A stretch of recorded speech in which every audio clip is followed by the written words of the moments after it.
Nous sommes son héritage, ceci est sa légende.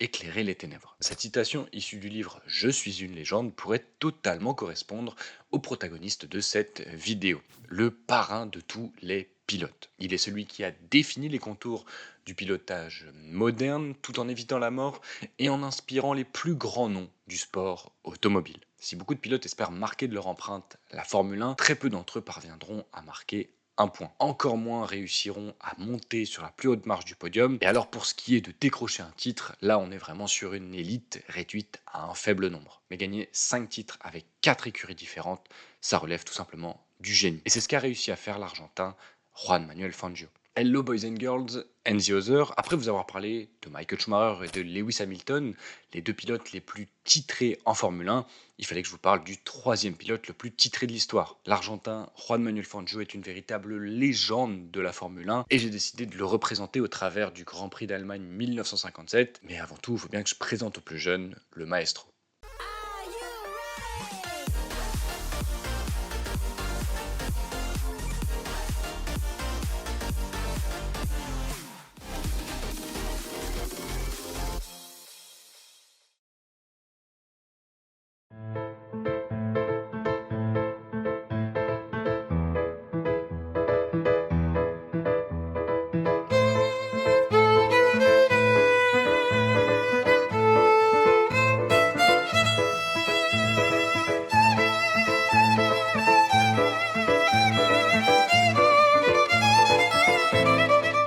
Juan Manuel Fangio naît le 24 juin 1911 à Balcarce en Argentine. Fils d'immigrés italiens, le cinquième enfant de la famille n'est pas des plus doués à l'école. Juan est plutôt manuel. En même temps, son père étant maçon, il a pu lui apprendre à se servir de ses mains. Mais ce qui plaît surtout à JM, c'est la mécanique, passant la plupart de son temps dans un garage, et à 11 ans, il devient même apprenti garagiste en parallèle de sa scolarité pour son plus grand bonheur. Avant, quelques années plus tard, de quitter l'école et d'être embauché en tant que mécanicien dans le concessionnaire de sa ville. À l'époque, il n'était pas coutume de posséder une voiture. Et de ce fait, c'était principalement les personnes les plus riches qui emmenaient leur voiture se faire réparer au garage. Et pour Fangio, c'était un privilège de travailler sur ces modèles. Il va être amené à côtoyer les clients, forcément, pour discuter un peu de la voiture, et parfois même à tester leur véhicule. Ça va lui permettre de se faire remarquer par l'un des clients qui, passionné de course automobile, lui propose de devenir son copilote. On est alors en 1929 et Juan Manuel Fangio goûte pour la première fois aux joies de la course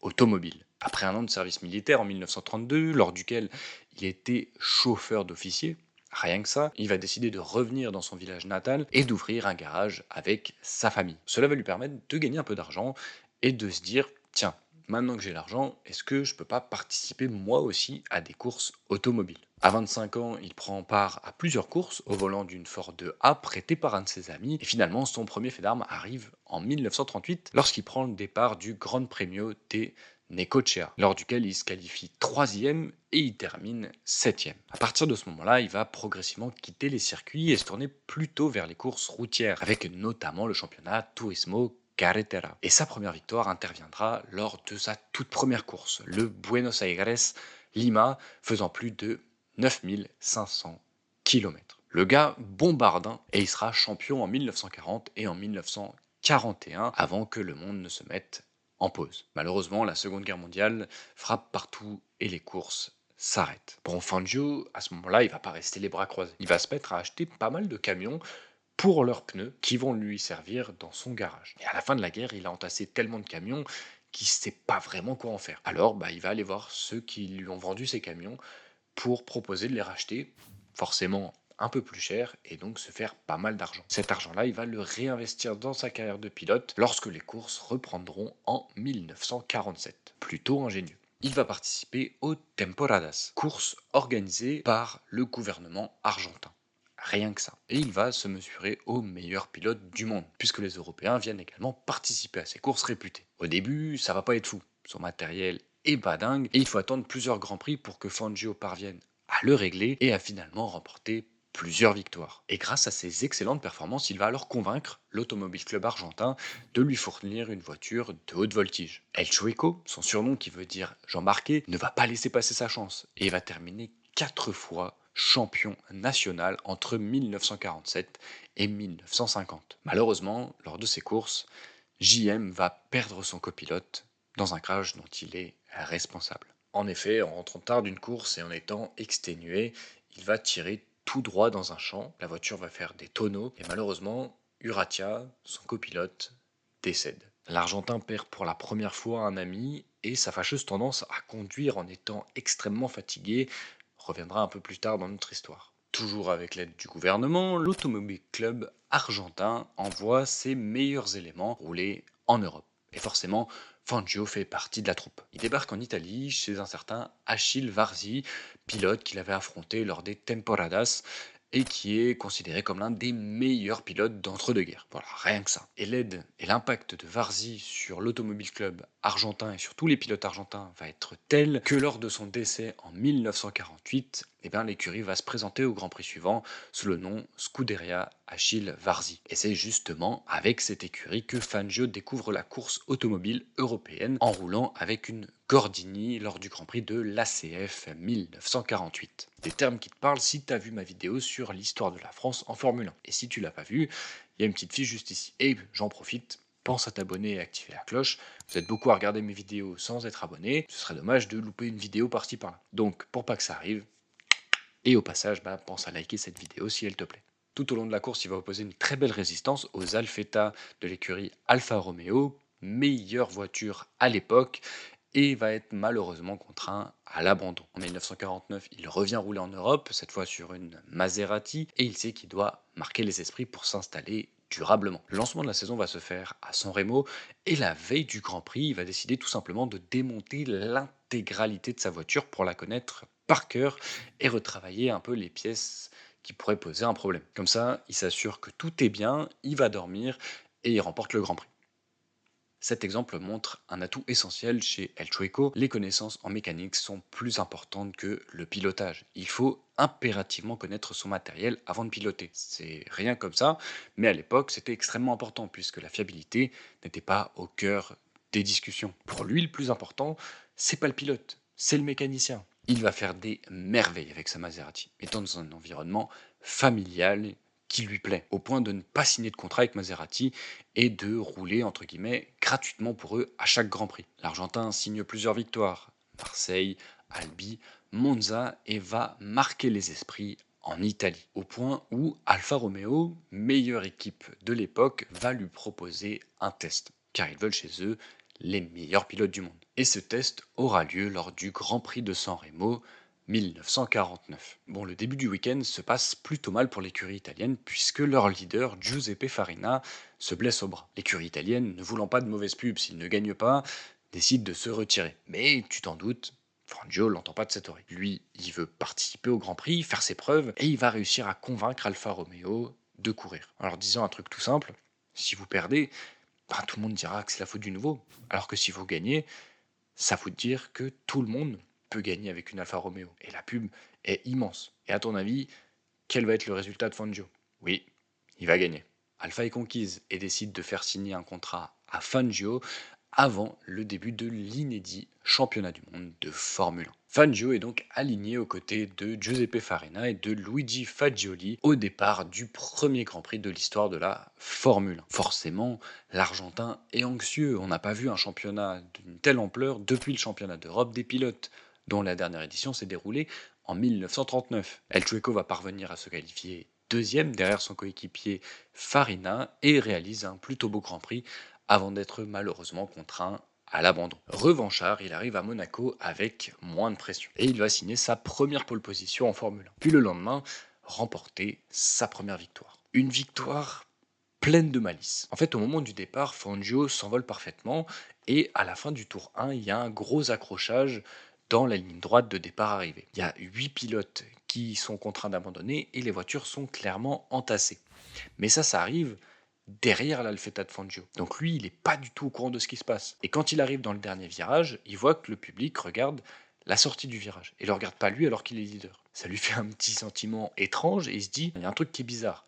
Donc il va ralentir et il fait bien puisqu'il passe tranquillement à côté des voitures entassées et il s'envole vers son premier succès. Tout simplement un coup de génie. La saison se résume en un affrontement entre Giuseppe Farina et Juan Manuel Fangio. D'ailleurs, les deux pilotes vont réussir à remporter 3 victoires, mais malheureusement pour l'Argentin, il va être contraint à l'abandon lors du dernier Grand Prix en Italie et il voit Farina remporter la course, ce qui permet à l'Italien de remporter le premier titre pilote de la Formule 1. Bon, pour l'anecdote, Fangio a abandonné une première fois, mais Alpha, ne voulant pas interférer dans les décisions pour le championnat du monde, va demander à un autre pilote de descendre de sa voiture et de la prêter à Fangio. C'était une règle qui était autorisée à l'époque. Fangio repart et il va être à nouveau contraint à l'abandon. Le sort s'est vraiment acharné sur lui, le pauvre. L'écurie italienne a dominé la saison 1950 et en 51, eh bien, on a un autre adversaire qui rentre dans la danse. Ferrari, qui compte dans ses rangs 2 pilotes qui vont donner du fil à retordre à Juan Manuel Fangio. On a d'abord l'ami et compatriote de l'Argentin José Froilán González et également l'Italien Alberto Ascari. Les deux loustiques mettent constamment la pression sur Fangio qui malgré tout va décrocher le titre en Espagne au prix d'un coup de génie à nouveau. En fait, lors de cette saison, il y a eu beaucoup de problèmes sur l'Alfetta de Juan Manuel Fangio et les Italiens vont décider de tenter un coup de poker et de bluffer les Ferrari. Ils vont tout simplement rajouter un deuxième réservoir sur l'Alfetta de El Chueco, ce qui fait que Fangio va pouvoir attaquer comme un fou en début de course et pousser les Ferrari dans leur retranchement. Ascari et González vont être contraints à l'abandon en tentant de suivre l'Argentin et après avoir bien bouffé ses gommes, Fangio rentre au stand tranquillement pour ravitailler. Il va remporter ce Grand Prix et décrocher son premier titre de champion du monde. Encore un coup de génie d'un gars qui a même pas le permis. Et je suis sûr que tu penses que je rigole, alors que pas du tout. Malheureusement, à cause des règles introduites par la FIA, Alpha décide de quitter la Formule 1 à la fin de la saison 1951. Et Fangio décide de revenir à son premier amour européen, Maserati. Il va rouler avec eux pour la saison 1952, mais il sait que ça va être compliqué. Et pour se préparer au mieux, il part faire une course en Irlande. Une course qui dure un peu longtemps, le 8 juin, la veille du Grand Prix d'Italie. Quand l'Argentin termine son Grand Prix, il s'en va prendre l'avion qui malheureusement a un problème et est obligé d'atterrir à Paris. El Chueco va alors décider de faire la route jusqu'en Italie en passant par l'école alors qu'il vient juste de se taper une longue course. Il est exténué, mais cette fois, pas d'accident. Il arrive à l'heure pour le Grand Prix d'Italie et part dernier. Sauf que lors du deuxième tour, il perd le contrôle de sa Maserati dans le virage de l'Esmo et sort violemment de la piste. Il est touché au cervical et il est vraiment pas passé loin de la catastrophe. C'est un petit miracle. Il va rester à l'hôpital quelques semaines avant de rentrer à la maison et il va écouter le reste de la saison 52 à la radio. À 42 ans, il fait son retour en Formule 1 en 1953, toujours sur Maserati et dans une saison difficile, il va réussir à terminer deuxième du championnat avec notamment une victoire lors du dernier Grand Prix de la saison en Italie. Deuxième saison où Ferrari domine la Formule 1, mais dans l'ombre se prépare un concurrent qui va complètement rebattre les cartes dans la plus grande catégorie de sport automobile. L'Argentin lance parfaitement la saison 1954 en allant remporter la première épreuve chez lui en Argentine, avant d'aller s'imposer quelques semaines plus tard à Spa, toujours au volant de sa Maserati. Mais le gros séisme de cette saison 1954, c'est le retour de Mercedes en sport automobile. L'écurie allemande avait pris un peu d'années pour se reconstruire et arrive avec une voiture hyper profilée, hyper aérodynamique en Formule 1. Alors, en tête du championnat, Fangio va prendre le risque d'aller courir chez eux, sentant le vent tourner. Et ça va sûrement être l'une des meilleures décisions de sa vie. Mercedes met des moyens colossaux dans son écurie de Formule 1, au point où chaque pilote avait jusqu'à 3 mécaniciens pour s'occuper de leur voiture. El Chueco va remporter 4 des 5 Grands Prix suivants, dont le Grand Prix de France, la première course de Mercedes en Formule 1, et il va aller remporter son deuxième titre de champion du monde. Et pour info, c'est du coup le seul pilote à avoir remporté 2 courses avec 2 écuries différentes dans la même saison et également à avoir roulé avec 2 écuries différentes au cours d'une saison et à avoir décroché le titre de champion du monde. Et ça, c'est des records qui tiennent encore debout aujourd'hui. Une saison incroyable statistiquement pour l'Argentin qui malgré tout sera frappé par l'horreur. En effet, le fils d'un de ses amis et surtout le protégé de Fangio, Onofre Marimon, perd la vie lors d'un crash sur le circuit du Nürburgring. C'est une tragédie pour l'Argentin qui voit à nouveau l'un de ses amis s'en aller. En 55, il voit Stirling Moss le rejoindre dans l'écurie allemande et une amitié va naître, tant les deux s'admiraient et se respectaient. C'est simple, chacun dira de l'autre qu'il a été le meilleur pilote de l'histoire de la Formule 1. Fangio va s'adjuger 4 victoires, dont la première de la saison en Argentine, chez lui, sous une chaleur étouffante. Course que je te raconte dans cette vidéo. Nouveau titre pour Fangio qui devient alors le premier pilote à remporter 3 titres de champion du monde dans la catégorie reine du sport automobile. Malheureusement, le crash lors des 24 heures du Mans de cette même année, ayant emporté plus de 80 personnes et impliquant Mercedes, va pousser l'écurie allemande à quitter définitivement le sport automobile. Fangio avait alors deux possibilités pour continuer de rouler en Formule 1. Soit aller chez Maserati, l'écurie de son cœur, soit aller chez Ferrari. Mais sur les conseils d'Alfred Neubauer, patron de Mercedes, il va choisir d'aller chez l'écurie au cheval cabré. Bon, beaucoup de problèmes de fiabilité au cours de cette saison 1956, d'autant plus que Juan Manuel Fangio va se prendre la tête avec Enzo Ferrari, puisqu'il lui demande un mécanicien exclusif pour sa voiture, ce à quoi il Commendatore refuse. Et du coup, l'Italien va pas être des plus enclins à voir Fangio gagner le titre. D'autant plus qu'il a quelques Italiens dans l'écurie et des pilotes qui sont là même depuis plus longtemps que l'Argentin. Un titre que l'Argentin va galérer à remporter et qu'il doit à un geste chevaleresque de son coéquipier Peter Collins. En effet, Fangio est contraint à l'abandon et Peter Collins, voyant ça, et alors qu'il était encore en lice pour le championnat du monde, décide tout simplement de s'arrêter et d'offrir sa voiture à Fangio, pour que l'Argentin aille chercher son 4e titre. Je ne sais pas si on se rend compte de l'impact du geste de Collins. Le gars jouait le championnat du monde, mais il avait tellement de respect pour Juan Manuel Fangio qu'il considérait vraiment comme le meilleur pilote de la grille et celui qui méritait le plus de remporter le titre, qu'il a abandonné toutes ses chances et qu'il a offert sa voiture à Fangio pour que celui-ci aille récupérer tous les lauriers. Et en fait, cette façon de penser de Collins envers El Maestro, elle est commune à l'ensemble du peloton. Bon, Ferrari, c'était pas ça. Et finalement, il n'y a vraiment qu'une écurie dans laquelle il s'est senti le plus à l'aise. Une écurie plutôt familiale, Maserati. Il décide donc de retourner rouler pour la marque au Trident pour la saison 1957. Les Maserati sont plutôt fortes et Fangio va remporter les 3 premières épreuves de la saison. Il va être un peu mis en difficulté lors du Grand Prix de Grande-Bretagne face aux Van Wall de Stirling Moss et de Tony Brooks, notamment dû à une grosse usure de pneus. Et on arrive alors à la 5e épreuve de la saison, le Grand Prix d'Allemagne sur le terrible circuit de la Nordschleife, lors duquel Fangio pourrait être titré à nouveau. Et c'est justement de ce Grand Prix que je vais te parler.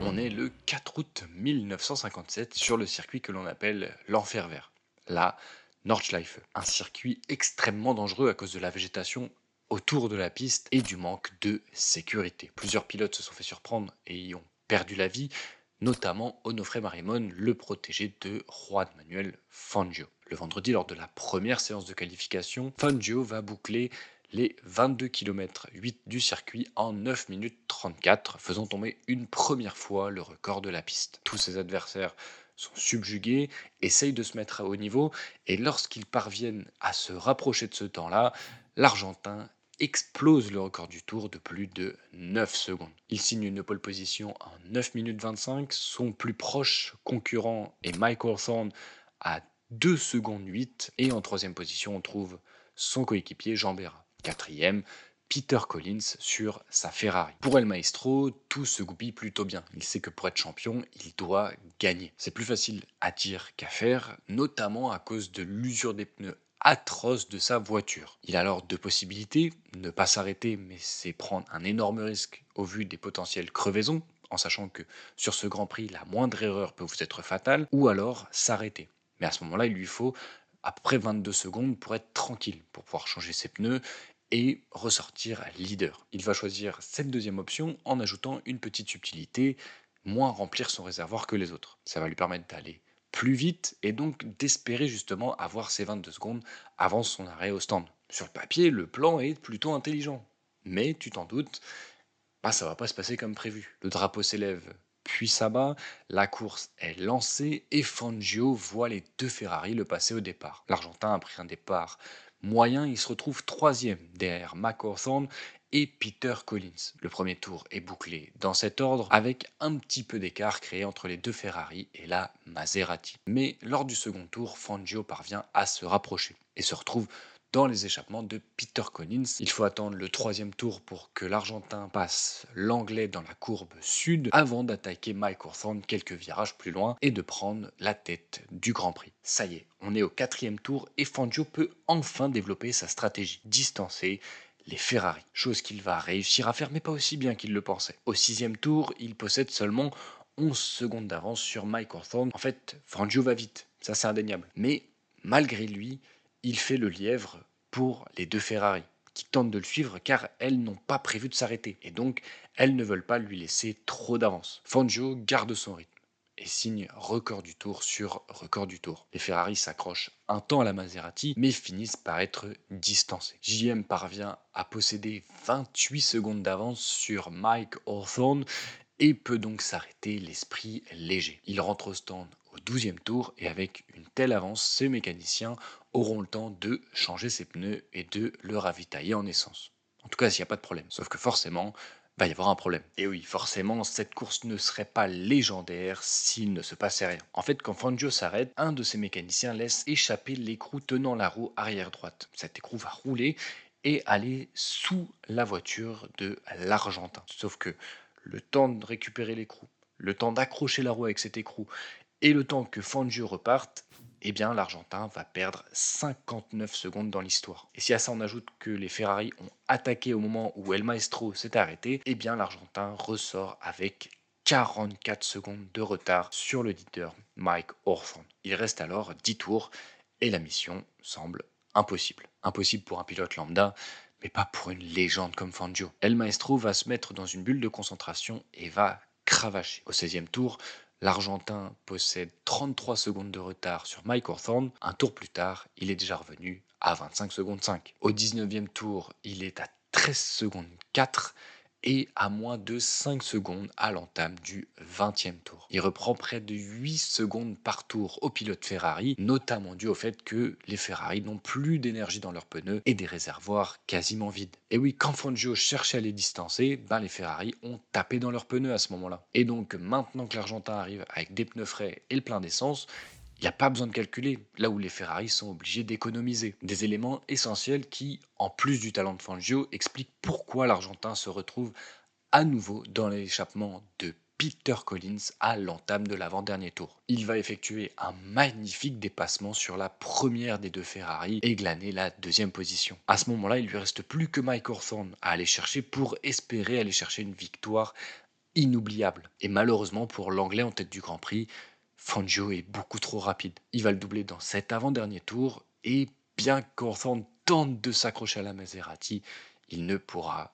strictement rien faire. Fangio passe la ligne d'arrivée, va chercher son 24e succès en Formule 1 et descend de sa voiture en étant acclamé par le public. Sur le podium, les deux pilotes Ferrari le congratulent et semblent même plus heureux pour lui que s'il n'avait remporté le Grand Prix. Car ils le savent, ce jour-là, ils ont été battus par plus fort. Un coup de génie, une leçon de maestro réalisée par El Chueco.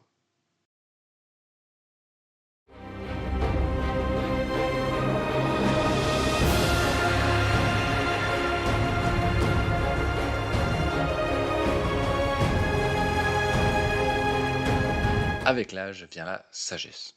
Fangio réalise là sa plus belle performance en Formule 1 et il va remporter sa 24e et dernière victoire dans la catégorie. Lors des deux Grands Prix suivants, clôturant la saison, il va terminer deuxième, à chaque fois derrière son copain Stirling Moss, et jugeant qu'il a pris trop de risques lors de ce Grand Prix d'Allemagne 1957, il va décider de raccrocher le casque. Alors oui, il reviendra courir en 1958 pour deux Grands Prix avec la Scuderia Sudamericana, pour essayer de les aider à s'installer en Formule 1 et de développer la voiture, mais il sera plus vraiment dans le coup. Et cette fois, il s'en va et il reviendra plus jamais. Il rentre en Argentine pour profiter de sa famille, une famille qu'il n'a pas beaucoup vue depuis 10 ans, et il devient par la même occasion directeur de Mercedes-Benz en Argentine. Le respect des pilotes de son époque envers lui était tel que lors de son dernier Grand Prix, il va avoir un problème sur sa voiture et ralentir quelque peu. Mike Hawthorn, alors leader de la course, va arriver derrière lui et ne va jamais le dépasser. Et quand il descend de la voiture, on lui demande pourquoi vous n'avez pas dépassé Fangio,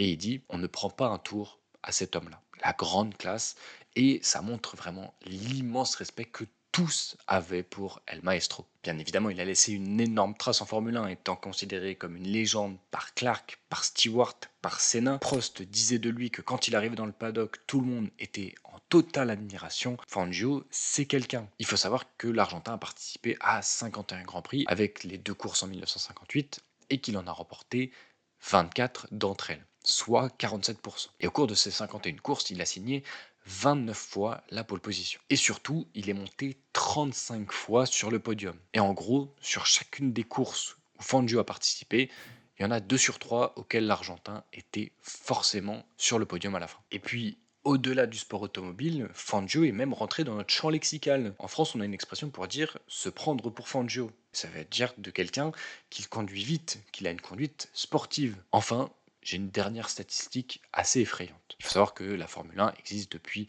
75 ans et c'est tout simple, Fangio a été co-détenteur ou détenteur du record du nombre de titres pendant 48 ans. Pendant les 2 tiers d'existence de la Formule 1, Juan Manuel Fangio a été recordman ou co-recordman du nombre de titres en Formule 1. Il a été dépassé par Michael Schumacher, puis par Lewis Hamilton. Et si on prend ces différents cas, il y a eu 5 titres avec Ferrari pour l'un, 6 avec Mercedes pour l'autre. De son côté, Fangio, c'est 5 titres avec 4 écuries différentes. Alfa Romeo, Mercedes, Ferrari et Maserati. Rien que ça, c'est déjà fou. Et il a remporté 24 des 51 courses auxquelles il a pris part dans une époque où déjà terminer un Grand Prix, c'était un exploit. Et sa science de la course a imposé le respect et l'admiration de ses adversaires envers le maestro. Fangio a montré une dernière fois toute sa classe et son talent lors de ce Grand Prix d'Allemagne 1957. Et c'est pour ces raisons, plus toutes celles que j'ai données auparavant, que c'est pour moi sa plus grande course de champion du monde.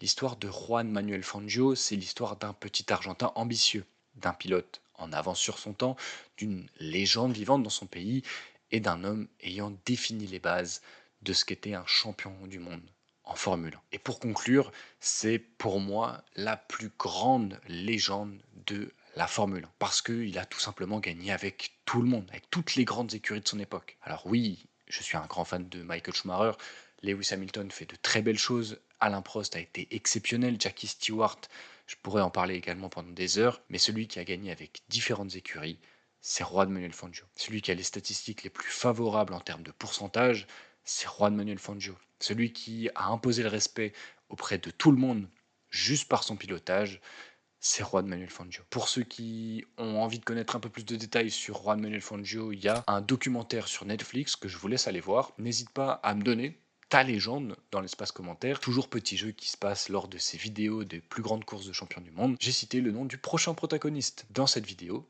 Donc, si tu penses l'avoir trouvé, je t'invite également à me l'inscrire dans l'espace commentaire. Et puis, ce sera tout pour cette vidéo. J'espère qu'elle t'a plu. Si c'est le cas, pense à la liker. Pense à t'abonner et activer la cloche pour pas louper la suite des histoires de la Formule 1. N'hésite pas à faire un tour sur tous mes réseaux sociaux. J'espère d'ailleurs que le calendrier de l'Avent te plaît. Et si tu veux voir d'autres histoires de la Formule 1, à droite et à gauche, tu as d'autres vidéos à voir ou à revoir. Et moi, je te dis au revoir et à la prochaine. Ciao.